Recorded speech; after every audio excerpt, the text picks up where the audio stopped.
Hi, today I'm going to talk to you about responsibility. And I work with a business owner who actually is very, very strong at responsibility and accountability. I recorded a video series with him recently for a Rightmove webinar, and I really like the way he thinks about responsibility all of the time. It's about how do we move from what might be theory or principle or a plan in the business to responsibility and action. I really, really like that about his style. And he's got me thinking about my own business and how I take greater responsibility, and I love it. And he poses this question: are you taking full responsibility for everything in your life? And he really means it, really deep. He says you can't be responsible or think you could be responsible for all the good things that happen, all the results in your life, and then think everything else that happens that isn't so good is someone else's fault. It doesn't work like that. The way responsibility works is you have it all or you take none of it. So that question, I'd like to pose that question today. Are you taking full responsibility for everything in your life? And I had a client recently in a one-to-one session, and we were talking about his frustrations with his team. And he had a member of his team in particular that he said the frustrating thing is this person is so capable and yet checks in with him as a manager on almost every task. Oh, can you check this is okay? Can you check that's okay? Can you check this is okay? And he said, I've got so much faith in this person, but they just don't seem to have the confidence in themselves. So the question I asked my client was, how have you taught this person that that is how they should behave around you? And I asked the question, and my client was really quite flummoxed by it. It stopped him in his tracks. And he just said, no, I haven't taught this person to do that. We waited.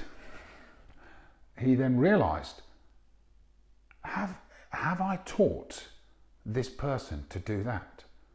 And I just said, well, think about what happens in your daily interactions. When this person comes to you to have those tasks checked off, do you check them off?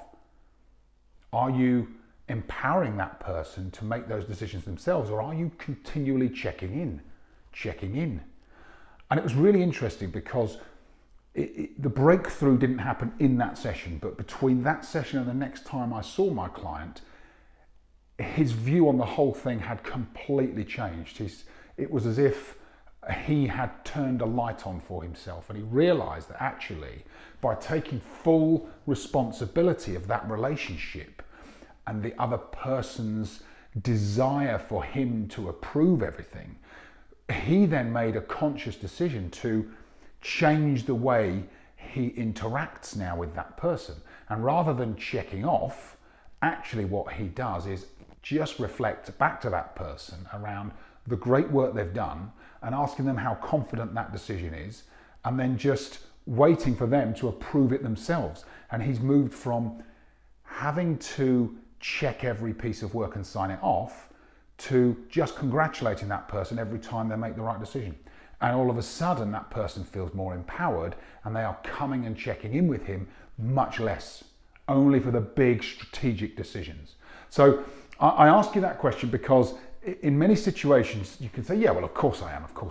But really think deeply about that question. Are you truly taking full responsibility for everything in your life? And then start to think about the areas where you may need to consider, actually, am I blaming somebody else for that? Or am I thinking that it's out of my control, when actually by taking full responsibility, it means I can change it, I can influence it, I can make it better. So I hope that's useful for you. As always, I'd love to hear your feedback and your comments. If you would like it, share it, tag or nominate somebody that you think would get value from it, I would be very grateful. If you'd like to reach out to have a conversation about your organization and your priorities or challenges, I would be absolutely delighted to do that, or one of my team would be delighted to do that. And I look forward to seeing you on the next Leadership Success Series video.